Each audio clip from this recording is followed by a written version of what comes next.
Texas officials are ramping up their response after finding a second case of the New World screwworm. The USDA confirmed the second case just a few hours ago. Now, in both cases, the parasite was found in calves located about 5.5 miles apart in Zavala County.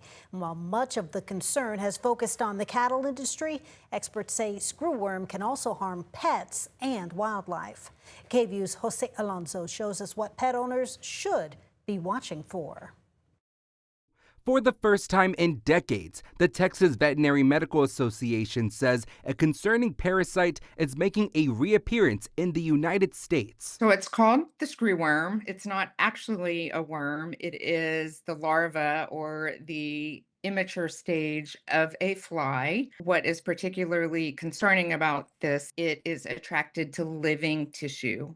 So the flies will deposit their eggs in a wound, and the eggs hatch, and the maggots or the larvae start eating through the living flesh. Dr. Lori Teller with the association says they knew the screwworm could come back. On Wednesday, the United States Department of Agriculture confirmed it was found in a 3-week-old calf in southwest Texas, and a second case was confirmed on Friday in a 1-month-old calf roughly 5 miles away. Our farm animals, our production food animals are a huge concern because agriculture is such an important industry in Texas.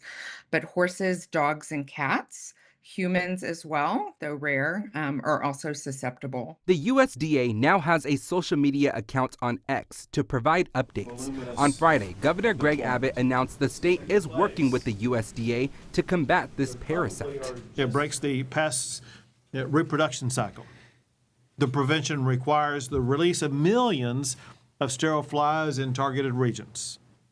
The USDA is now importing and dispersing those flies into South Texas, and the USDA is also constructing a new sterile screwworm production facility in Edinburgh. But other state officials, like the Commissioner of Agriculture, Sid Miller, says the sterile fly method may not be enough. We do have some good tools that we didn't have in the 70s and 80s, and that's anti-parasitic drugs like ivermectin, Dectomax. Use those. They're great preventative.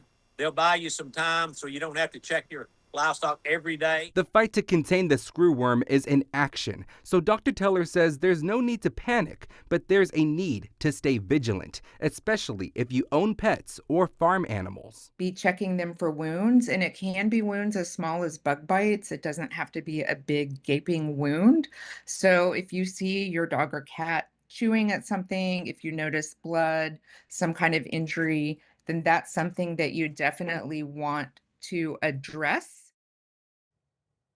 Dr. Teller says it's also allergy season for pets right now, so they may be scratching themselves more often, which can lead to those open wounds. And the Centers for Disease Control says these parasites develop fast. It only takes 12 to 24 hours for a larva to hatch from an egg and then growing into eating at that wound.